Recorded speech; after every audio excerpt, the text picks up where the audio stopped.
Hello, hello, vision impaired, my fellow visually impaired people. I'm a bit depressy right now. I'm a bit blue and bummed, and I call it weird in a bad way. Normally I'd just be stuck. I call it being stuck, where I'm in a weird position in my bedroom and I don't want to move. But I feel like I should film and do another kind of part 2 video of my accepting my visual impairment, but more the mental health piece. Oh, sorry. I shouldn't yawn on camera. I should cover my mouth. But the depression, angst takes a toll. I know it's a bit dark, but kind of matches the mood.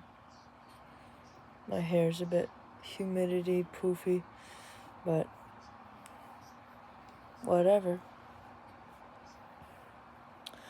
Okay, I'm gonna try to focus with the stuck in the mud heaviness. Makes it a bit hard. I got my octopus. Where's she? Where's her eye? Can't see her eye. There it is. There's her eye. And there's her smile. I don't want her too close because it is spring, summer weather, so I don't want her to be too hot. Excuse me. So, I feel like in my life, anxiety has been more of a prevalent theme, and the depression developed in my teen years and adult years later. So, with a visual impairment, there is more of a risk of mental health issues, or at least mental challenge and strain in accepting and living life, knowing you have a disability, you have something that not a lot of people have.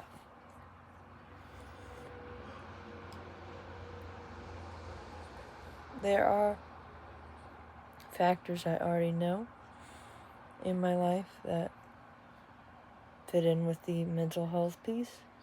However, I'm exploring a few more because I'm a female, and we females have hormones.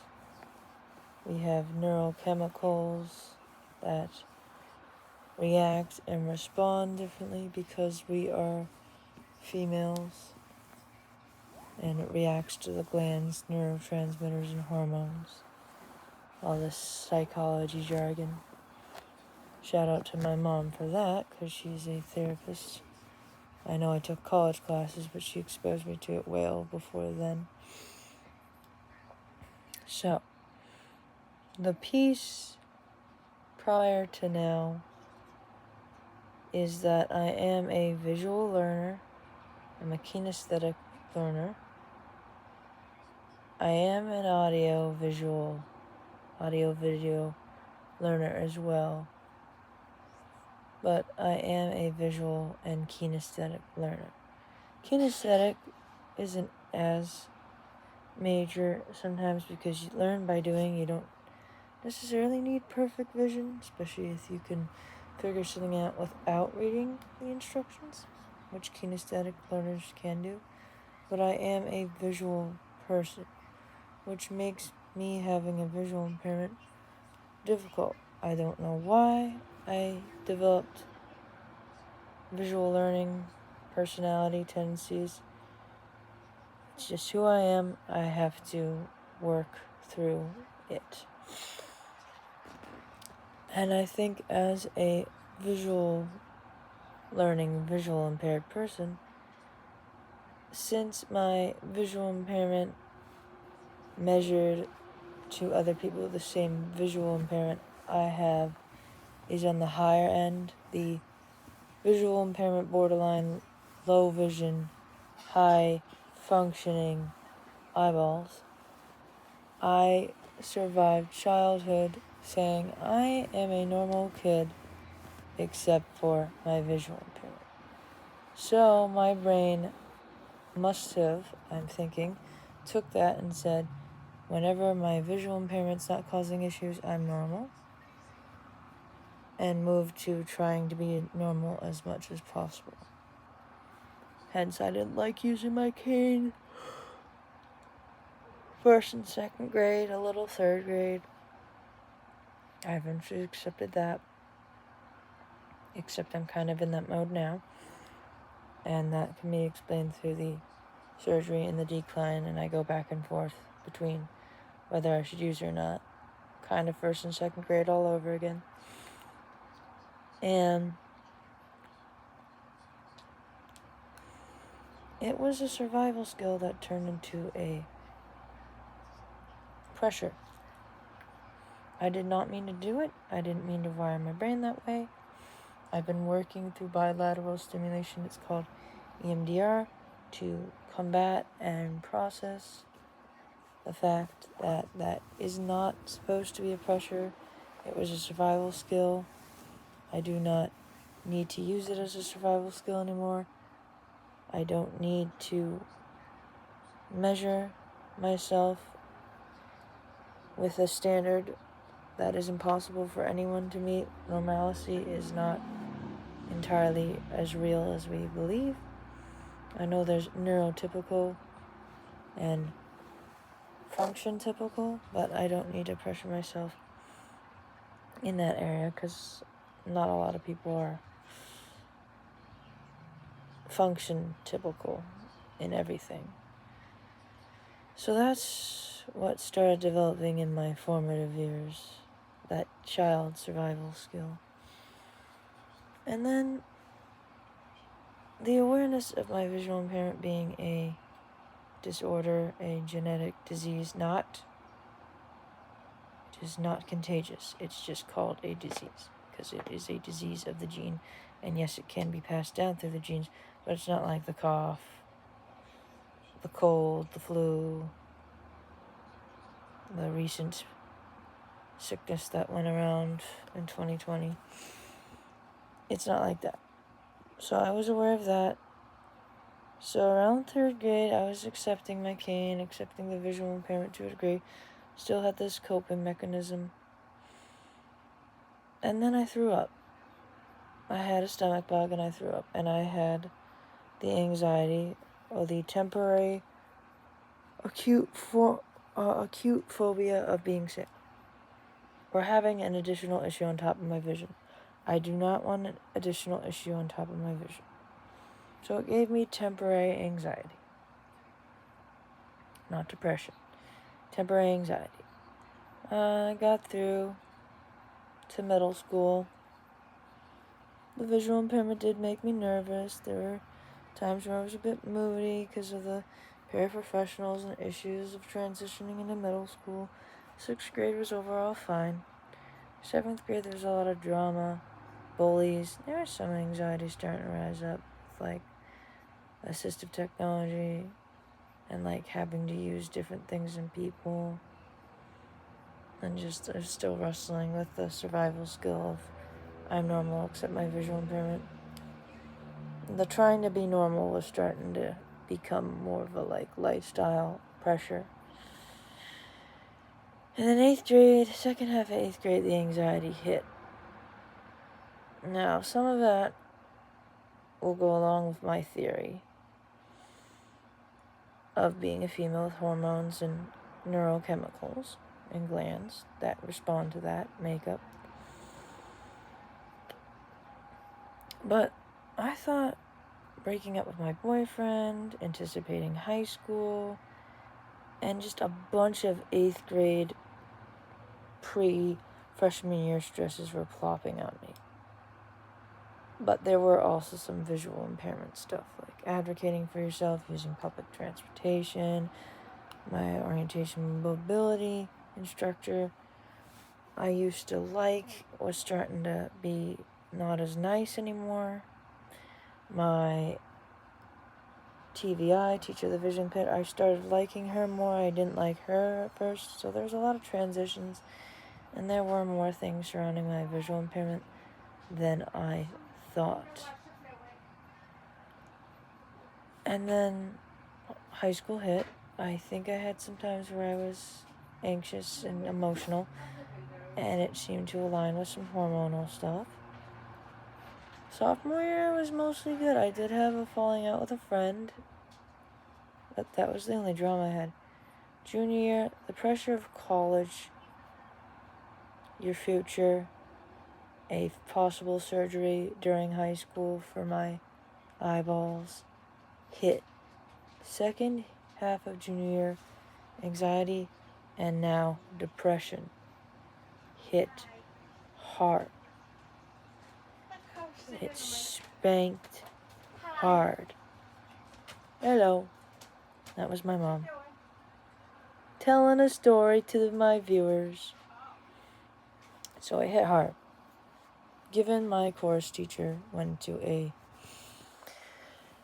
medically induced coma for like 3 months, that usually there was a life scenario that everyone would be affected by, that'd be part of what is going on, but there was a lot of either hormonal, chemical, life stressors, and visual impairment pressures going on.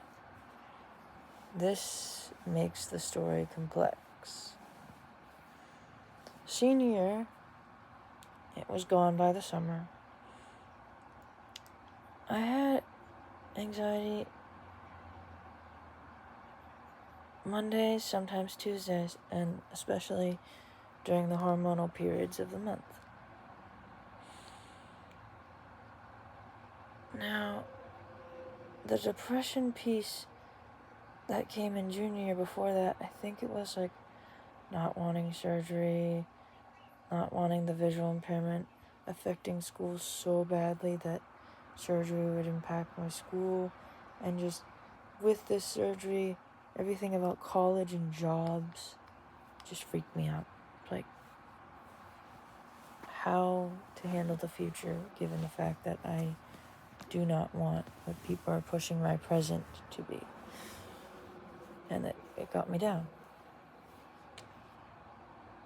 I had a job senior year after school, a couple days a week, in a school in Beverly. I had anxiety, but I didn't have any of the outward symptoms that are agonizing. And then I had a job in summer, no daycare. I had more outward symptoms that were agonizing. Crying, that was almost constant, had like some breaks. And just really anxious, ruminating, intense sensations in the brain. Almost like the neurotransmitters and glands and neurochemicals are like zapping a little brain, not like full electric zapping. It just, they're extra stimulated and buggy, and my brain just feels, I don't know, full of bees, full of ants, without stinging and biting. A tsunami of just weird sensations. And then in college, my first couple years, I had it Monday, Tuesdays, and then during the hormonal times, pretty much the whole week. During future jobs and daycares, there was one I was just anxious and not outward symptoms, but then the other few were. And then there was some traumas that I had to deal with at a church where people weren't as faithful as they said. And then I transferred to a 4-year college. Outward symptoms got triggered like 2 months in. 2 months into an internship. Went away my second year. I did have anxiety, but it was manageable. I went to the New Hampshire job, I think I've mentioned before. Freaking anxious, outward, teary brain symptoms. First week, 5 weeks, it was fine. Then the last few weeks of that summer was terrible, and I had to leave 2 weeks early. Then the 12-week mark. I wanted to stay a year, and I did not mean to put that pressure that I was talking about on myself. I didn't mean for my formative years in my younger middle school teen years to cause my survival skill of childhood to be a pressure. That's one of the reasons. And then I was anxious and depressed about my state. My vision, in fact, indeed declined. I got surgery after my first semester at community college. And then 5 years later, after this New Hampshire job, I noticed my vision was starting to decline. It freaked me out, got me very down and depressed, made me feel like I wasn't capable of work.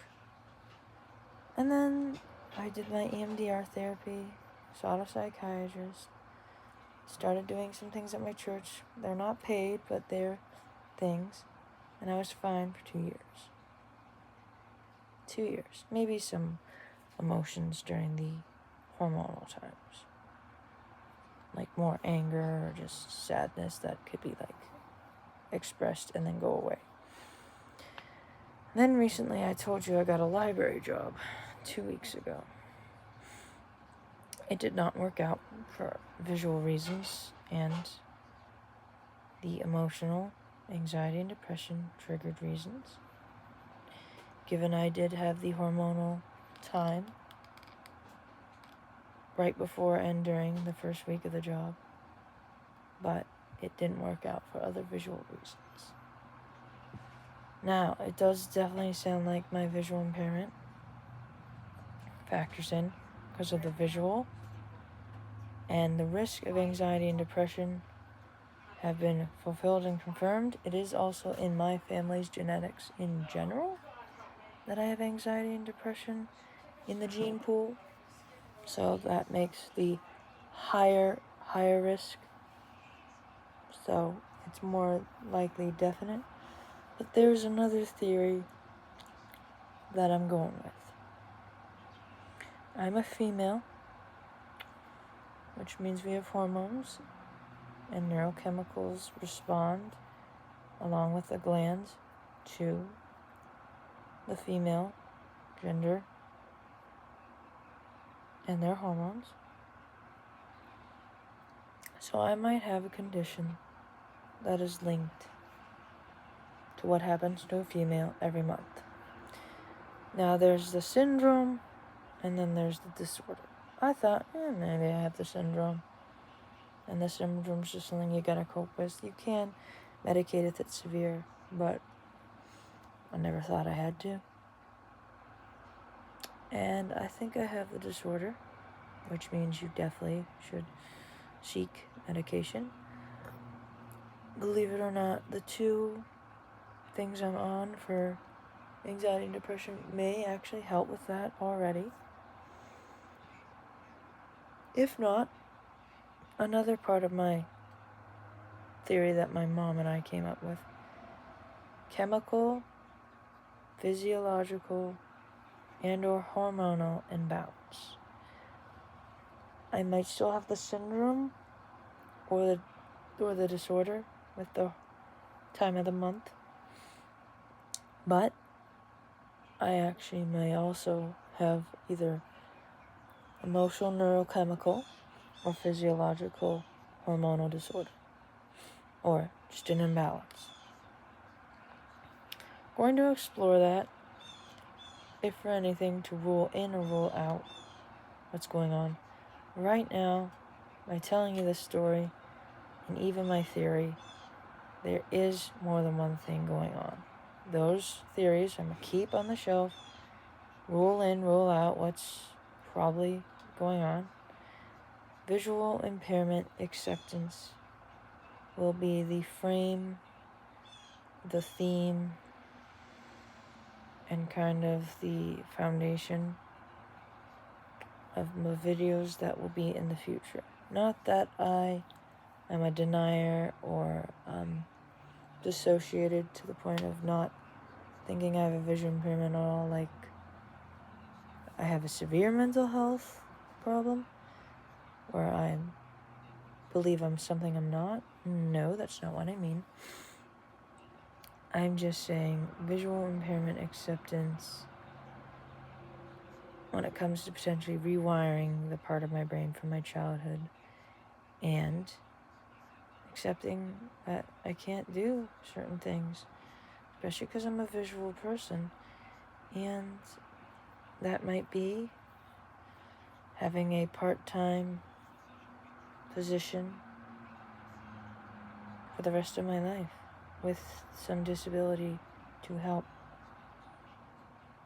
I am still on the track to be a spiritual director, which does not does not require a lot of visual. Some observational stuff, but it's not major. It's remote. I can control the resources I use if I do any exercises or explanations or reading, or I can memorize certain things. But there are so many entry-level, part-time, and jobs related to my associate and bachelor degree major that are visual, either don't allow part-time or don't have flexible schedules, and it just hasn't been working. I was really bummed about the library job. I was gonna try to push to see how far I'd go, but the reason I got that job from a God perspective is to finally go, something's still going on here. Maybe something else that you want to look into, or not. Or it could just be acceptance. I'm gonna go zoom in on some of my either visual impairment or mental health stories in more detail from my school and early adult days. I still have that story series I want to finish up. I will leave you with a verse from Ephesians 3:23,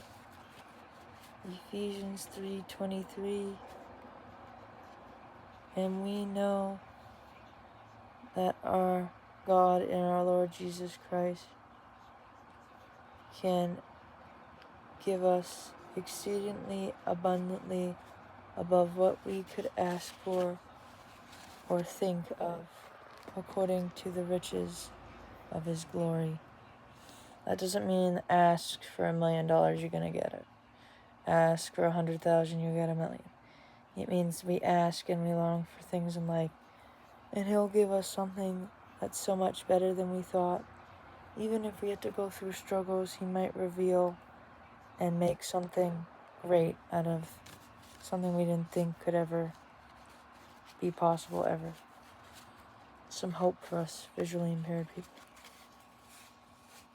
He might use our visual impairment, letting us keep it until we go to heaven, which is eternity, letting us deal with this temporary hard time to help people through their hard time so we can all go to heaven together. Anywho, if you liked or found relation, or your life is impacted by this video, click that thumbs up. You can also share it, text it, post it on social media by doing the share arrow. If you want to see more videos like this, where I'm real, I'm raw, and I talk about visual impairments.